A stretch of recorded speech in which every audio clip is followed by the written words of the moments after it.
Okay, so hey everybody, my name is Alex. I lead ShareBird. It's a site where top product marketing leaders share their expertise.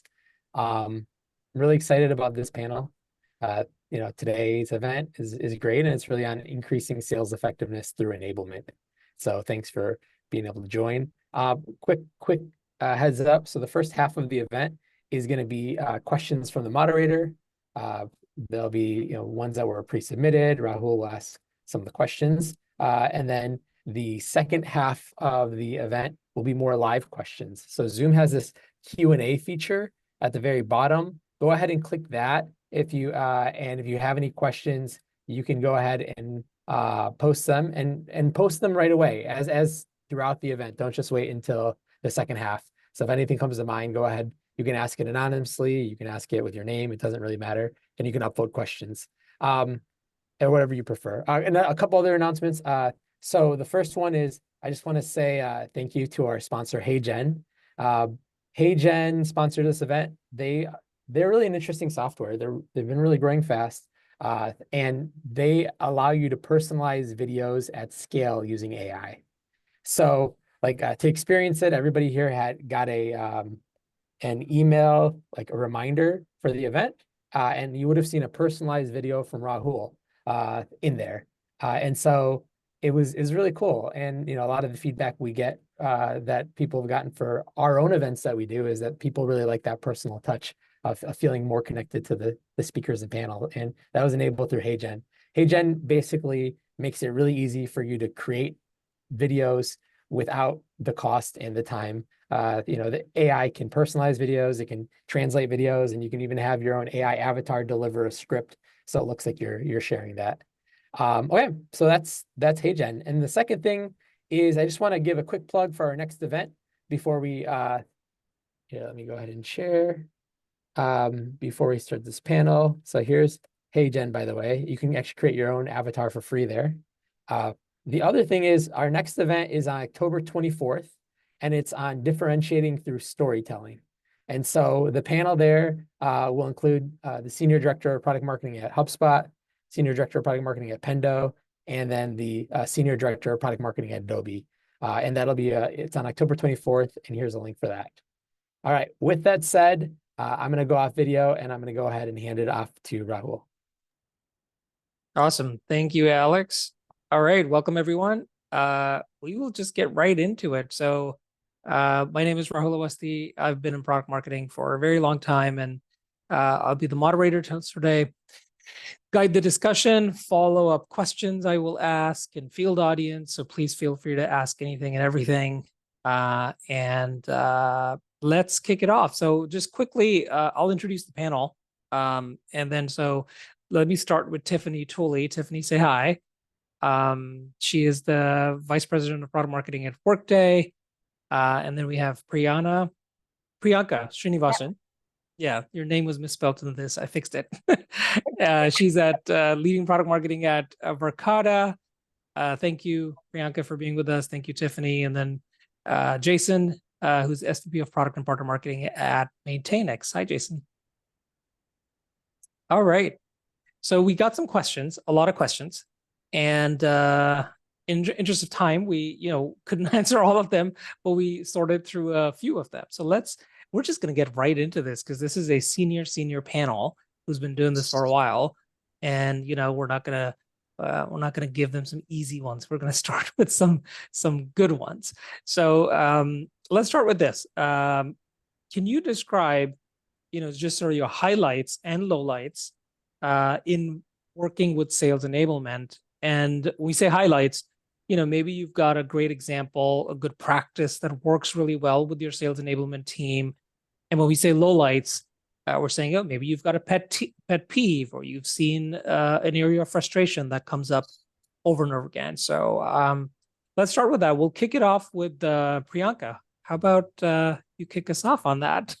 Sure. So just to give folks a little bit of context, because I think it'll be helpful throughout. So Verkada, we are one of the largest physical security platforms in the world. So we build hardware, so cameras, access control devices, things like that, and then the software that powers them. So we have a bit of hardware as well as software, and we have 7 product lines.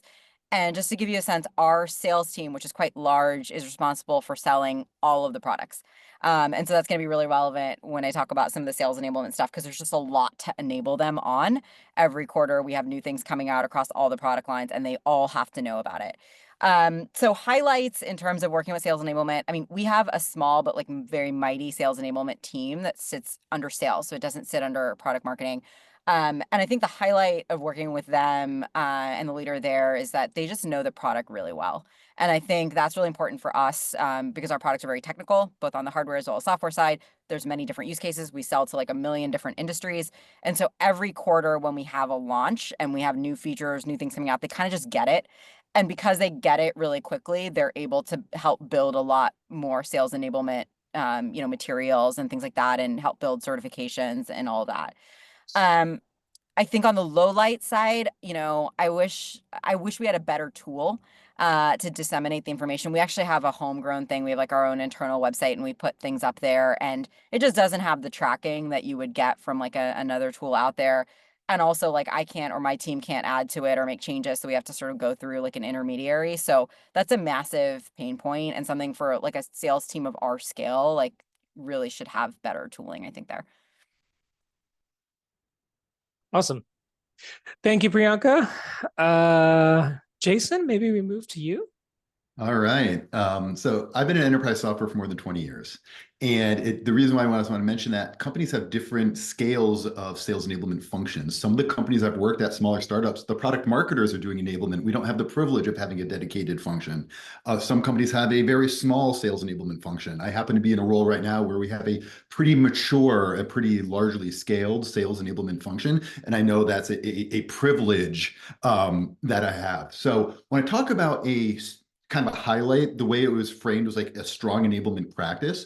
When you have the benefit of having a sales enablement team, or even if you don't, like really tight partnership with the sales organization in terms of planning, going into the quarters, talking to your sales enablement counterparts, saying, hey, what's on tap? What are you guys working on? Because there's all sorts of things that we're trying to give mind share, get in front of the sellers. Like there might be sales process, there might be pricing changes. There's all sorts of things that are competing for mindshare, not necessarily just the stuff that we care about. So having that really tight partnership, I think, is a strong enablement practice. And if you don't have the benefit of having a sales enablement function, really tightly aligning with sales leadership.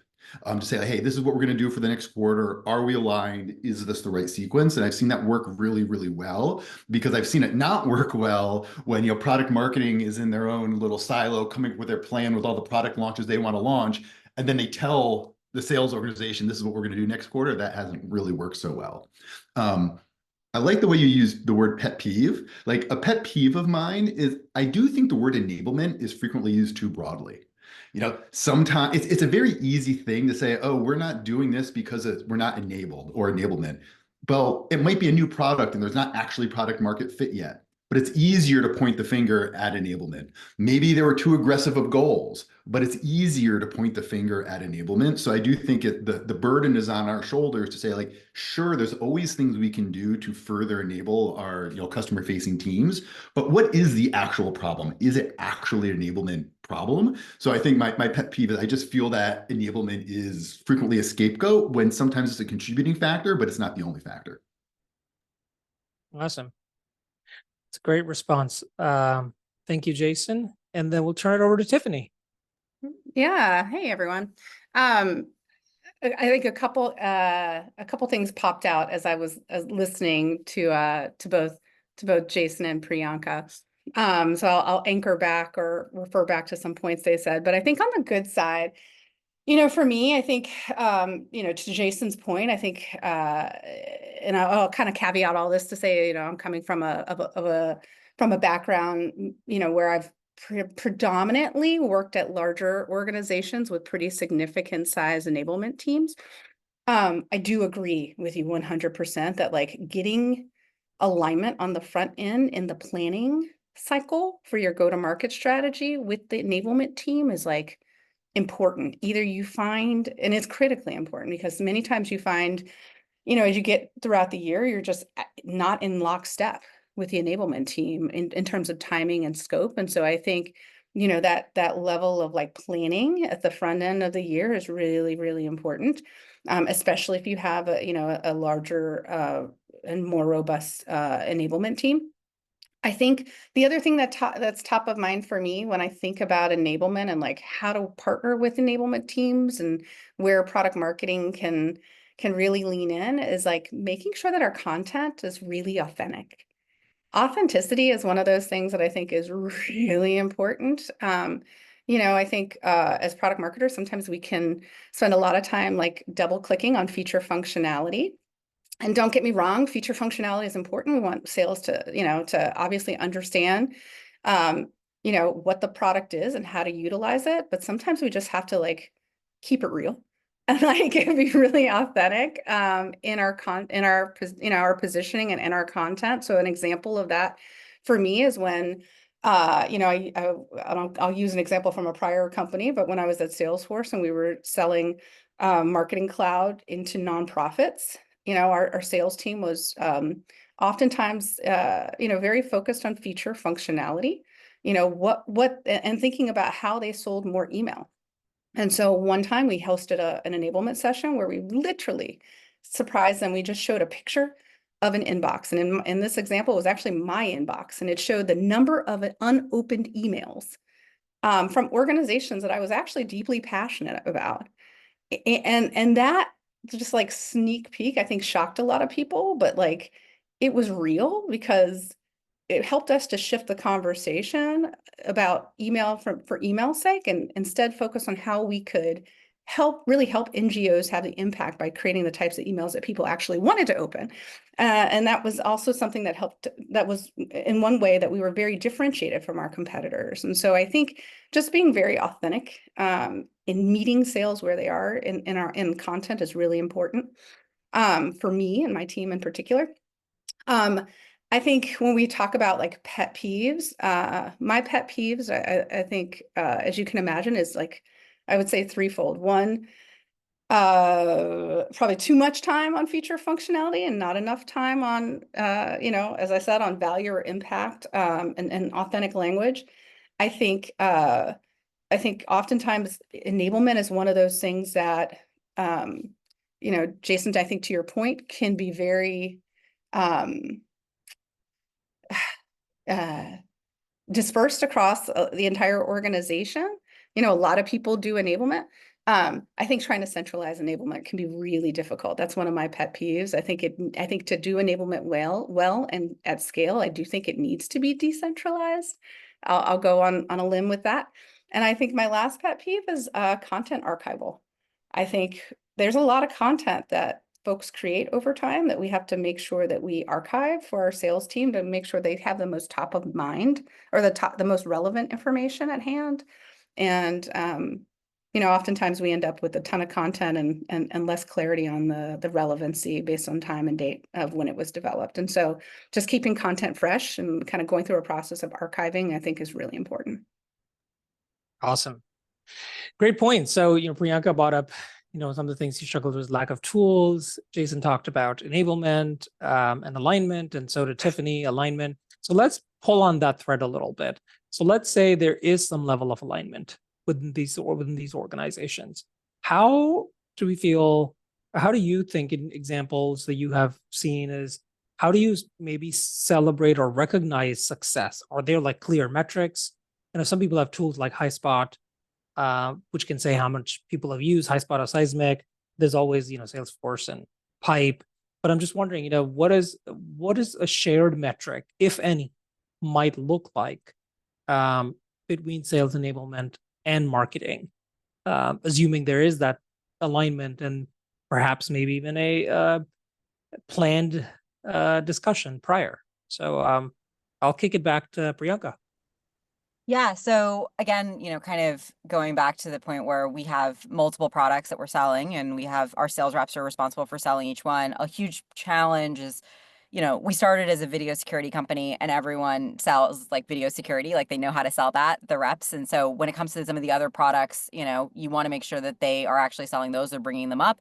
And those are actually metrics that you can track. So we, every quarter for every one of our products, we track the number of transacting reps for a product. So for like our access control or sensors, like how many reps are actually did a deal that quarter for that product. So like, and that's kind of a proxy for, is that product top of mind? Do they feel comfortable pitching it, right? Which is an enablement thing.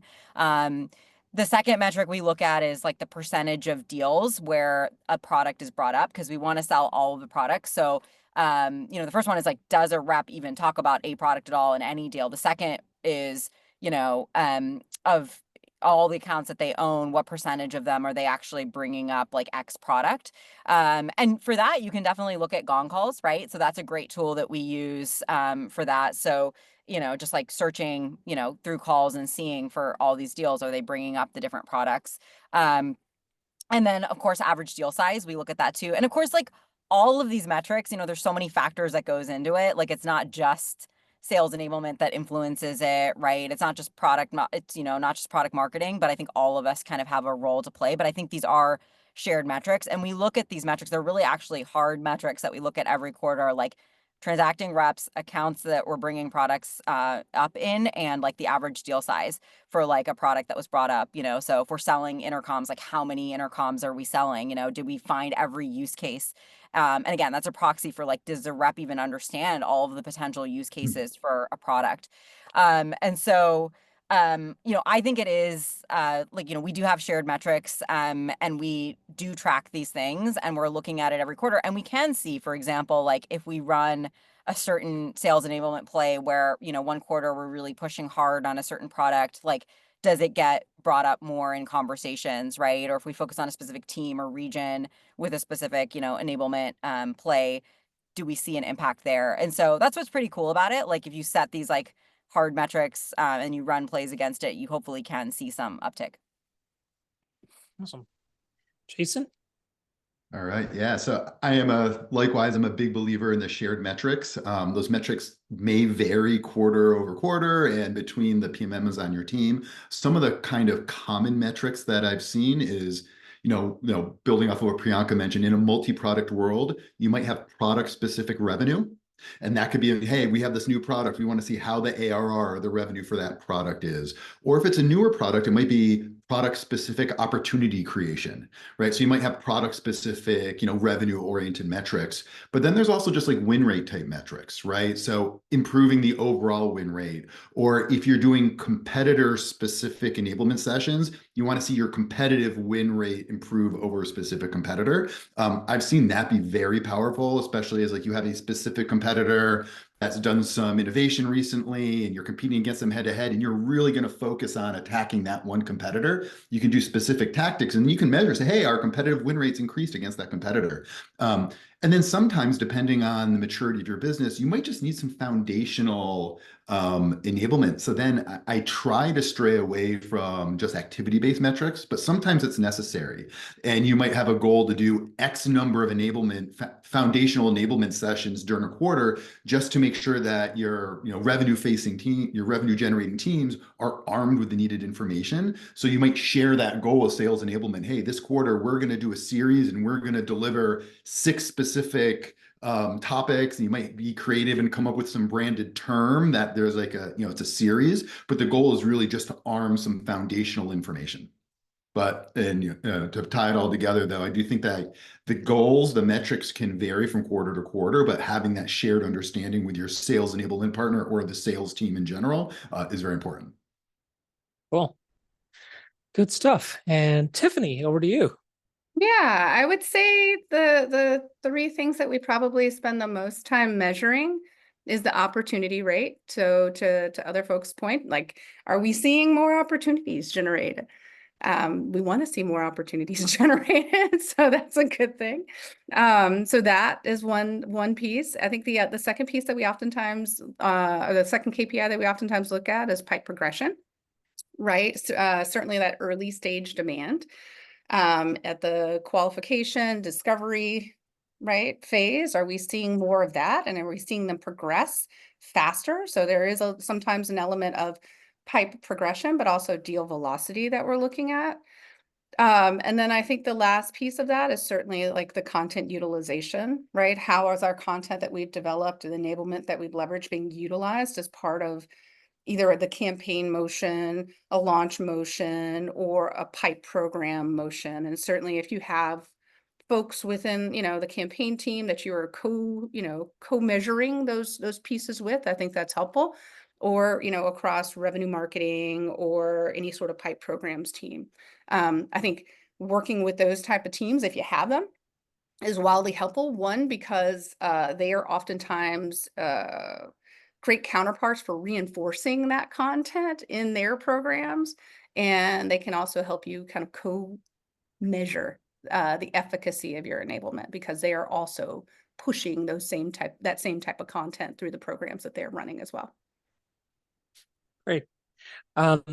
Related to this question, I wanted to ask maybe all of you. I know Verkada has, like you said, many product lines, and MaintainX, and Tiffany, you have maybe some sort of unique org compositions as well. So when do you think, and I think maybe Tiffany or Priyanka, you mentioned this earlier, right? Is sales is always getting information coming to them from many different channels. So let's say, and let's pick one, whether it's a product launch or something else is going on, typically a product launch, let's say if it's product marketing. Talk to us a little bit about what is the right amount and the time to enable sales, and how do you sort of come up with that given everything else that's happening and being. So I would say time, amount, timing, and channel. If you could talk to those three those three sort of pointers in enabling sales. So we'll do the same thing, Priyanka, then Jason, and then Tiffany. Yeah, so we have a kind of unique, I don't know if it's unique, but we have a very aggressive kind of release cycle where we're releasing products every quarter, like pretty much like clockwork. Like it could be new hardware, but most of the time it's new software, but across all of our products. So we have a lot happening every quarter, and literally and we have to run the same kind of motion every quarter where you finish a quarter and it's like, okay, great, gotta start up again and figure out what's going to be released in 2.5 months from now and get going with that.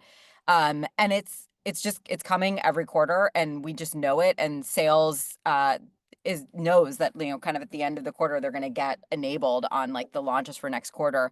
And it's usually a lot because, we have a lot coming out and across all of our products. And so what we do in terms of timing, and I'm a really big believer in this, is like, you don't want to give information to sales too early for a multitude of reasons. Like one is obviously because the product or feature might not come out, and then they're off talking about it or whatever, and it had to get pushed. A second reason that I think a lot of people would resonate with is like, really sales, because they have so much information coming at them, like they really just need to know something when it's relevant to them, which is like really when the feature is coming out or very close to it. And so we tend to enable sales like literally, what we'll do is like at the start of the week, we'll give a big announcement about the new products to our sales team. And then like 2 or 3 days later, we'll announce it to the world, right? So we'll do all the marketing to our customers and prospects. And that way they have a little bit of lead time where they know about things coming out, but it's not like 2 weeks before to where they've forgotten about it or they don't know, right? And it's at the same time when it's coming out in the demo org so they can actually play with it. So I think that is, like really important from kind of an amount and timing perspective. And then remind me again, was there a second follow-up from that?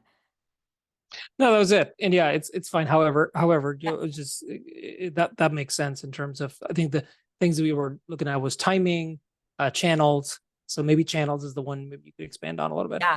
Channels, honestly, I don't think we're super sophisticated. What we do is we announce it to our sales team. And again, because we do this every quarter, and this is like feels excessive, but we have like basically a sales kickoff every quarter. We used to call it sales kickoff. Now we call it a sales summit, and we only do sales kickoff once a year, which I think is more traditional. But every quarter, at the beginning of the quarter, sales is getting together, and they're getting together to talk about a lot of other things, right, that are happening or whatever. And we obviously have a part where we talk about the product launches. And so that's a big channel. We get up on stage, we talk about it. We try to have like a really beautiful, fun, engaging presentation so they remember it.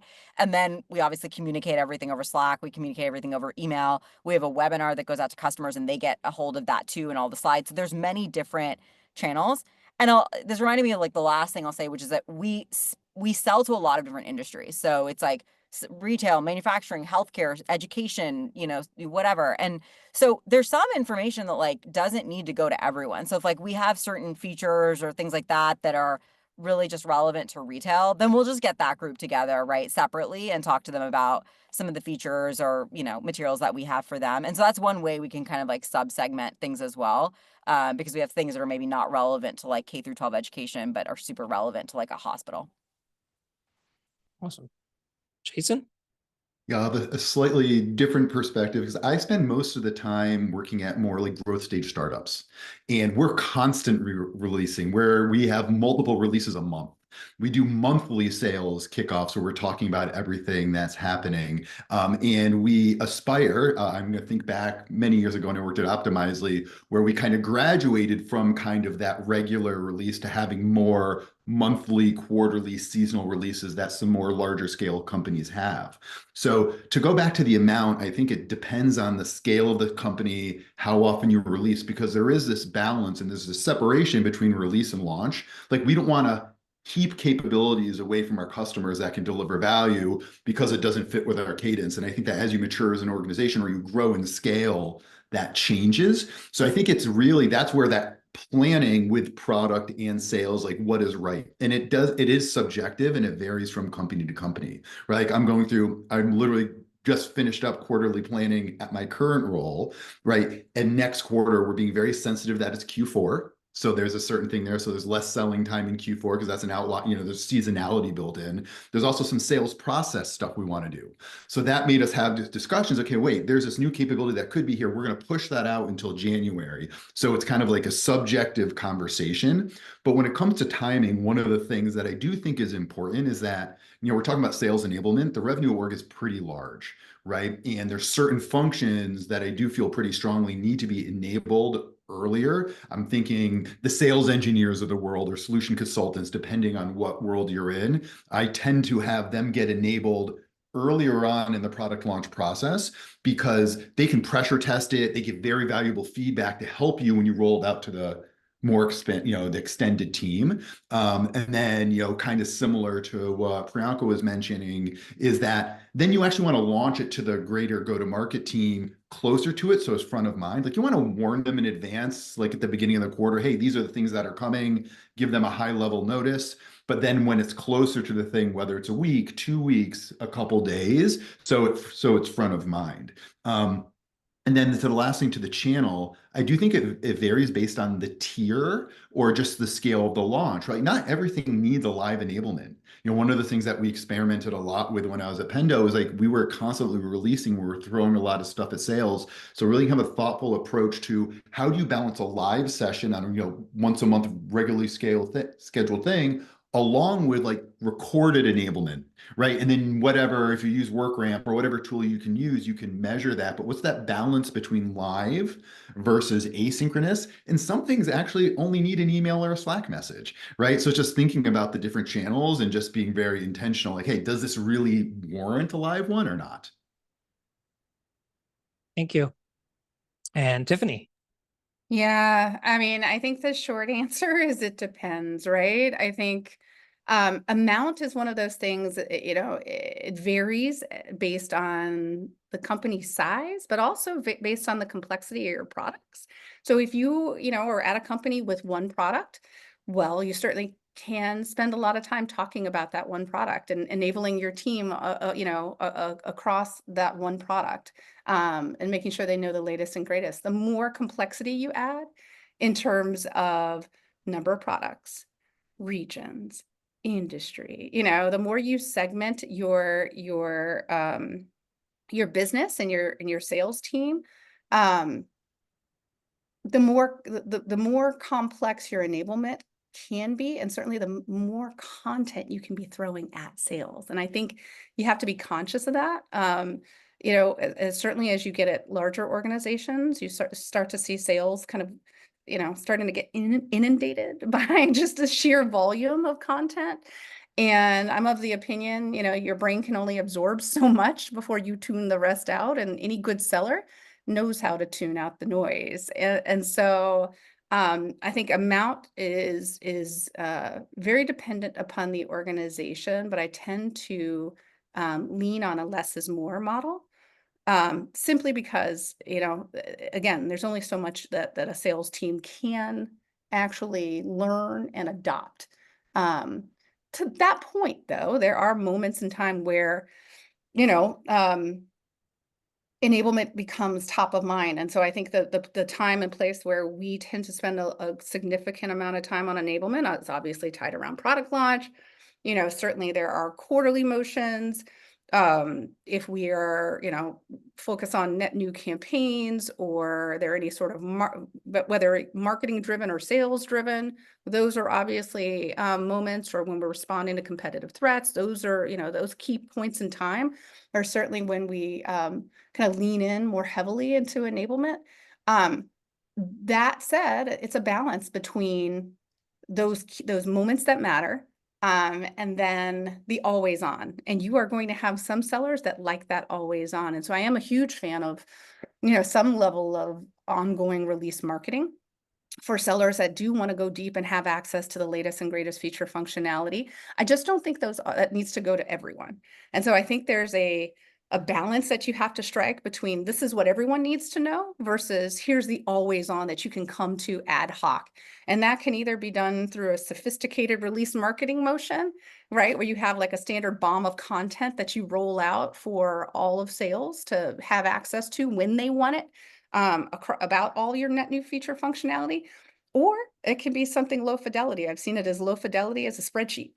And it is a shared spreadsheet that everyone can go to find the latest and greatest.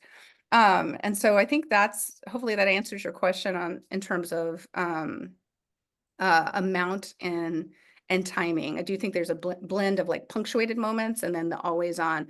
Channel's one of those where I wish I had like some sophisticated answer of like, what it looks like. I think I have been at organizations that have leveraged, all the channels, right? Whether it's Slack, dedicated sessions, on-demand recordings, you name it, email. I've certainly been at organizations that have rolled out triggered journeys for enablement based upon where an opportunity is, and the product that's featured in that opportunity, right? That's triggered email-based journeys to guide the seller on an enablement journey to help them progress that deal. I've seen those. That's on the more sophisticated side. I've certainly been in organizations where, again, you're leveraging every channel and you're just trying to stay top of mind for sales. I think one of the things, the channel thing is a tough one. I do think one of the ways that we have an opportunity or have seen be effective to really kind of create more continuity with sales and kind of really make sure they can contextualize what we're sharing is sometimes just even outside of the channels that we're leveraging, just jumping on a sales call. Like spending some time talking to the team, walking them through the content, doing some Q&A, doing some, live role playing. I think those things I've seen be wildly successful, like just best practices. Definitely takes a little bit more lift. And you don't want to do that for every single piece of, every single feature functionality that you roll out. But based on the initiative, based on the product, those are certainly best practices that I've seen be wildly helpful. Awesome. Thank you. So this is a perfect segue sort of coming up into some of the audience questions. I'll take the first one, which has been upvoted a few times. Live versus on demand. And before you all answer, it depends, because I know it always it depends, right? I think this maybe give an example of when one works better over the other. So I'll do the same thing, turn it back to Priyanka, then Jason, then Tiffany. I mean, to be honest, and I think this is probably the culture of our company, we do like pretty much everything live in terms of like, certainly like our product announcements and things like that. I think it just and we bring people together. We're 5 days a week on site. That includes our sales teams. And we have sales teams in different offices and everything. But when we launch every quarter, with new things, we bring folks, like people are in the office and they come to a room and they're, you know, like they're live there and we do the presentations and it creates a lot of energy. We have a young sales team, so I think that like helps a lot too. Obviously there's things that, you know, like videos and things like that that we put, you know, on our sales hub for folks to be able to like access, and they can access them whenever they want. But we're a very just like culturally, and we're a very sales driven organization, and we just do a lot live. We really don't do a ton on demand, I'd say. Awesome. Jason? Yeah, I think similar. I wouldn't answer that it depends. I think that, you know, I have a strong bias. The companies I work for have a strong bias towards live. We also Okay. realize limited time in the day. So I had a former CEO of mine. He believed in the ampersand. He likes the and. So I think of the recording as something that complements live. And I think like live has to be reserved for those most important things with the broadest audiences that are the most complicated and nuanced and needs that interaction for back and forth. And I think of the kind of recorded sessions for more like the direct, very clear cut, maybe something that's not as won't have as much of an impact on revenue. It could be like a smaller thing, it's a clearer to find, or it could also be reinforcement. Like this is an enhancement to something that exists, so it's not as new of a concept. So I think the bias is to live, but just knowing that we're competing for time, right? To me, the reason why you do record it and you do asynchronous is literally this, it's the timing thing. So that's when you're thinking, because like if you have a quarter where you don't have as much stuff, maybe everything can be live and you don't have to do anything async. Async, the recorded is more when it's necessary. But I also do know I've worked for multiple companies that were very distributed. My current company is very, very distributed, right? Even when we want to do stuff, we want to do stuff live quite frequently, but we also are hypersensitive to different time zones and stuff. So some of that stuff will require more asynchronous. So very long-winded answer, and I'm not sure if it's exactly getting to the question that the person mentioned, but it's like you do want both, but there's some stuff that really requires that live interaction because you want to hear questions, you need to answer, you need to get that two-way discussion with the consumers of the information. Thank you. And Tiffany? Yeah, I'll have a really short answer here. We optimize for live, we record it, they're on demand, and we try to cut it so that folks can chunk it out and, you know, see the whole thing or see snackable nuggets on the fly. Awesome. Yeah, that's my answer. Generally seems to be live seems to be the general winner. And then, you know, it sounds like recording is always a good idea for people to go back to and be able to get information. All right, the next one, maybe this is a quick one across the board. Top 3 tips that you have found that work for you over and over, time and time again. Could be 3 tips, 2 tips, essentially tips that you just know have now become best practice. Priyanka. Oh my gosh. Can we start with someone else? I need a little bit. I don't have All right, anything Jason. off the top of my head. No worries, Jason. I'll just give 2 tips. First one, it is that planning in concert with your sales enablement partner or your sales leadership to make sure you're aligned on the same thing, so that planning is great. And then a second tip is having sellers co-deliver the information, right? It's not marketing speaking at. So when you have one of the top sellers or a sales engineer or a customer success manager, having a peer who's well respected within the revenue organization, be a presenter, like I've just seen that information be so much better received. Tiffany. He took the words right out of my mouth. 1000% have sales as a co-presenter. It's, yes, better received. It comes off more credible. It's very authentic. So yes, that's one. I think the other thing, and I said it earlier, authenticity matters. Like, present it in real words, in real language. Don't get too, buzzy with your words. Like, present it in a way that sales could actually articulate. Like that to me is a huge one. And then I think the last one, make it fun. Like, most sellers are, typically very competitive. They're, typically also coin driven, right? And And their time is precious. Like the good sellers, their time it matters. They know that. Because it just takes them out of the field. So if you're gonna do content, if you're gonna do enablement, make it fun. One of the things that I've seen, I was on a team once that used to not only bring sellers in, but we would create enablement content that was a parody of a TV show. So I don't know if you guys know the YouTube series Hot Ones. We did a parody of Hot Ones, and we would actually send sellers these like little mini kits. They'd have a wig, they'd have like, so they had like a persona. We had like the theme of Hot Ones. We would send them like, like sauce that they could like, taste and talk to and like have a conversation while they were delivering it.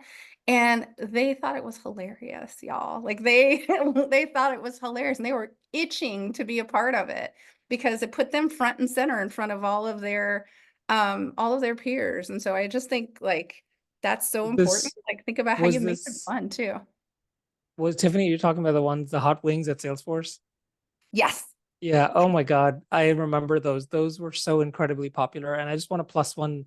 The one thing that we didn't account for or didn't think about it when we did that is the relationship and trust that it built. It was phenomenal because people wanted to see their boss's boss's boss. They wanted to see the SVP of sales, have a hot wing with number 10 sauce on it, and then just blow his or her mind because they can't answer the question. They're trying to gasp for air. And it was almost like part of it was entertainment. But I love what you said. Yeah, I same thing. I was there at the same time, and we found it incredibly, incredibly powerful, and not just the enablement piece, but it really ended up building trust with the organization. Priyanka, back to you. Not to cut you off, but one thing I just want to chime in on. I didn't have the privilege of being at Salesforce with you guys doing this Hot Ones thing, but it does raise a very less fun thing, is just like the interactivity, right? When you're just a talking head speaking at people, and I would have said like just having some sort of interactivity, ideally it's fun, maybe with some food consumption as well, but just like making them interactive is a big win. Yeah, absolutely. I was gonna talk about, first of all, I think the point on bringing salespeople in, we do that all the time where we have them, share a win story. And I think that's really huge.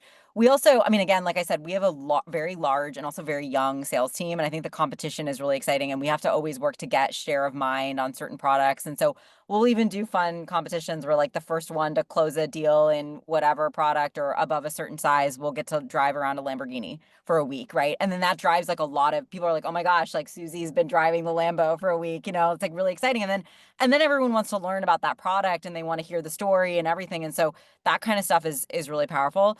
And then the second thing I would say is like certifications on stuff where the messaging is like really critical and nuanced. Like we released a product a couple months ago that actually has the potential to cannibalize some of our revenue on a product line. And so it was we wanted to be really careful with how sales goes and talks about this, because if they talk about it in the wrong way, it totally could be disastrous.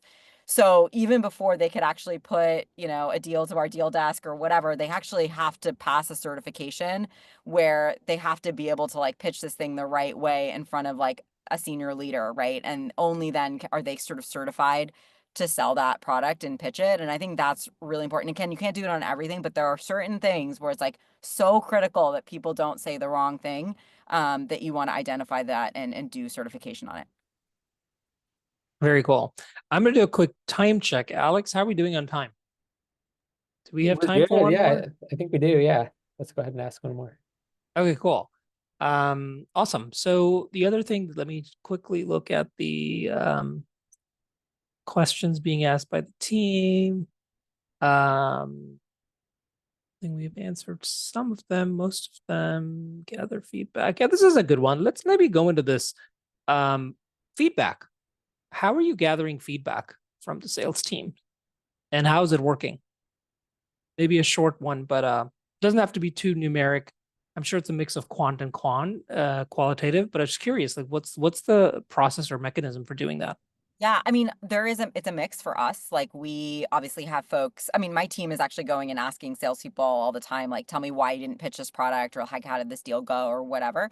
One thing that's just top of mind is like, we have a monthly sales all hands. And this month, hopefully we're gonna have like a quick, like you know, literally 5-question survey. It's like we'll have them like scan a QR code for the, like the presenter and like fill out a survey on like one of our products, access control, to like, have you sold any deals in the last month? Like why haven't you brought it up? Right? Like, what is the challenge? You know, like really quick, just like 5 questions. They'll do it in like less than a minute.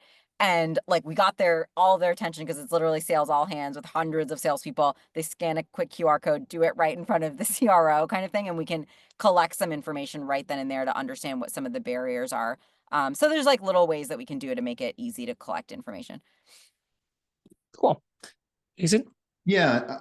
One thing that we do, I've done at multiple companies, is the end of specific sessions, you just do a quick qualitative survey, right? And then you can either benchmark it quarter over quarter or month over month, or it's just like, you know, effectively one of the questions you're trying to find is like, do you feel better armed to sell this product? Do you get the information, right? And they'll be very transparent. I've done surveys where like, hey, no, we didn't get any new. Ideally, you are, but like I've had situations in the past where seller confidence was one of the things blocking a new product. They thought that, you know, the sellers thought the product was too nascent. They didn't want to waste their precious time with a prospect positioning this new thing. So we intentionally, the purpose of the enablement series was to give them more confidence. So we did a qualitative survey, and at the end, like the results were phenomenal. Like, you know, 85% felt that they were fully confident and they would start positioning it. So it is a little softer because it is qualitative, but that qualitative feedback is very powerful. Thanks. Tiffany? Yeah, I think we do a mix of both. So similar to Jason, we always do a post enablement session survey, so we get some live feedback right after the event. There's always one-to-one, you know, more you know, qualitative feedback that we're surfacing up, more organic in conversations. That's kind of looking at what people tell you. And then we use the content engagement to really understand what they're not telling us, right? One would assume if they, you know, we get great feedback on the fly, but we don't see any utilization of that content, or it's very low utilization, there's something in there that we need to really dig into. And so we look at a mix of what they tell us and then what they don't tell us to really, you know, ascertain, 360 around feedback. Yeah. Let's shift the next question, which is a mix of what the audience has asked us and, you know, what was also submitted before. Let's shift a little bit away from product enablement or talking about product or all that stuff. Maybe share how are you thinking, or how is your org thinking about this parts of enablement that are not about the product? It could be about just how to sell or how to, you know, use operation systems better, or how to understand a particular organization. I'm curious, where do you feel that marketing's role fits into that? And the related question with that, this is more of a conversation, right? Is some places, one of our audience members is saying, does enablement belong in RevOps? Does it belong in GTM? Should it be in standard marketing ops? I know Tiffany talked about centralized versus decentralized. So yeah, I'd love to sort of get your thoughts on this, where it's, you know, we've talked a lot about enabling sellers on product, but shifting away from the product itself and thinking about sort of how they sell and who sort of enables them and trains them. What are your thoughts on that in an organization? Priyanka, we'll go back to you, or do you want to? Yeah, Okay. I'm happy to answer that one. So I'll say, like, for us, we're not, you know, there's definitely different pieces to sales enablement. Like, I think the part where you're enabling people on like the process of sales, right? Like whether you're doing like a med pick or like, you know, how do you transition from one stage to the next, and like what are the information pieces you have to collect? Like that's a whole enablement process. And we have, again, we have a lot of young sellers, stuff like that. So I don't have any involvement in that, and that's a lot of work. And we have an amazing, our sales enablement team does a lot of that. We are very focused, obviously, on product enablement, product positioning, and messaging. But I think one place where it has nothing to do with product, to your question, is around the industry, right? And who are the buyer personas, and like what, like common industry terms and pain points in an industry and stuff like that. Like that's just fundamental knowledge that you want to have about like retailers or manufacturers or K through 12 education or whatever. Like who are these organizations? What do they care about? What are the typical buyers? Like all that kind of stuff. It's not like before you even get to the product, like what are the common industry terms that you hear in retail, like shrinkage, whatever, so that a seller can actually speak credibly to someone about an industry before they even talk about our products. Like they seem like someone that actually knows something about that industry. We do take a lot of that on because I have a solutions marketing team under me that is focused on understanding the different industries really well. And of course, we're understanding like how our product can solution for those industries, but like they're just doing fundamental research into like what these organizations even look like and common things. And then we do enablement in partnership with the sales enablement team to our sales team on those things. So sellers that are selling to retail, like they're going to get that enablement so they can learn about retail really, really well before they even, and then they can obviously layer on Verkada and talk about the product. So I touch both like product enablement, launches, stuff like that, as well as like the industry, like learning about that, the persona, et cetera. But I don't touch like the med pick or the journey or whatever going from one stage to the next. And so from that perspective, like, where it should fall, I don't know. Like, I think it's fine for it to fall under RevOps, which it does for us, as long as, there's enough time and energy being spent into like, enablement on the product and the industry. Thanks.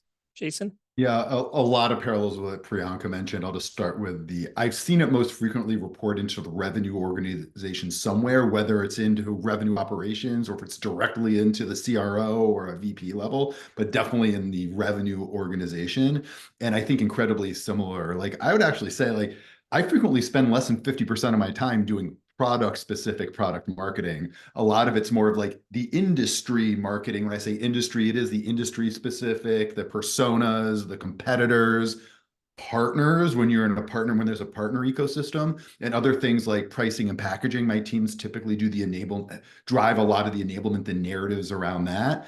And similar to what Priyanka mentioned, the dedicated sales enablement function or people in the sales organization, they're doing more of the process. How are you using outreach? How are you applying MedPick? How are we dealing with the various Salesforce stages where that does kind of converge with some of the core product marketing responsibilities. Is like there are some sales methodologies that that are value-based selling that have some sort of value frameworks. When we're kind of rolling that out, I have found my teams play a very active role in co-developing those frameworks and that value-based messaging that is part of the sales process.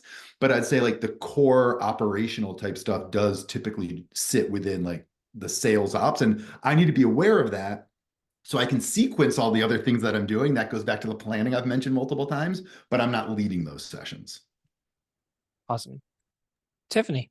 Yeah, I don't know if I'll have much more to add than what Priyanka and Jason just shared.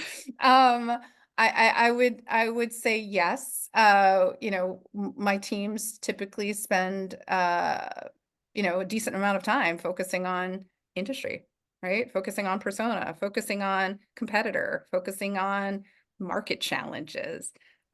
Those are things that help contextualize the product. And so we spend a lot of time digging into that and how to position the product. I think, secondarily, when I think about where sales enablement typically lives, I would say I've historically, it has been on a revenue team. I haven't seen it live elsewhere. And I think the areas of overlap that we have are similar to Jason. Like I've seen, certainly when we're building value-based messaging, that's a great opportunity for us to co-create and partner. I think, onboarding is a opportunity many times for us to kind of co-create and co-partner with enablement and with those, those more CRO based teams. Especially if you're within an organization that is either growing pretty rapidly or there's some churn in your sales team. Yeah, I would say that's typically like the areas. Yeah. I would say that. I think the sales motions, like the pure play, like how do you sell? Right? Yeah. Like what's the sales methodology? Those are the things that we don't spend a ton of time focusing on. We leave that into the hands of the folks that are, truly sellers. But we do have some opportunities and have identified increasing opportunities to partner together. But we, this kind of goes back to my point of why I think enablement is one of those things that it's hard to centralize. Like when you have a team that says, I want to own and run all of it, like it can get a little messy really quick, and you're missing some level of contextualization either on the product or the market side or on how to sell side. And so I think it does need to be, it's a motion and a function that needs to be supported by cross-functional teams for it to really be effective. Awesome. Thank you. I think we're almost running out of time, so I'm going to turn it back to Alex. All right. There he is. Yeah. Thank you. That was awesome. That was a really insightful panel. You can tell that these are, people who really have been in the trenches and have really done a lot of great sales enablement and have. So thanks everybody for sharing. I mean, our thesis or like our viewpoint at ShareBird is like the real knowledge comes from peers, and getting the whole of the right people learn from is really hard. And these people here are in my opinion, the best. So when you're looking for your next job, when that timing is right, like I look up, Tiffany, Priyanka, Jason, Rahul, see where they're at and go work for them, because that's how you're going to really grow in your careers, is work for people like these people here, these four. If you didn't get your question answered, you can go to sharebird.com and you can search thousands and thousands of answers. Unfortunately, we didn't get to all of them, but thank you for taking the time, everyone, to answer those questions. Quick reminder, thank you to HeyGen, our sponsor. And if you're actually trying to create videos for sales enablement, you can do it really quickly with HeyGen. It's actually such a cool software. I mean, I'm not just advocate just because they're a sponsor, like they're incredible. It's so fun. You can just look at the emails that you got from us for this event. And then lastly, our next event is on differentiating through storytelling. Here's a link again. It's going to be on October 24th. And so really excited for that panel as well. And it'll be a lot of good, rich insights. With that said, thank you everybody for attending. I'll let you out 2 minutes early. Have a wonderful day. Thank you. Bye, everyone.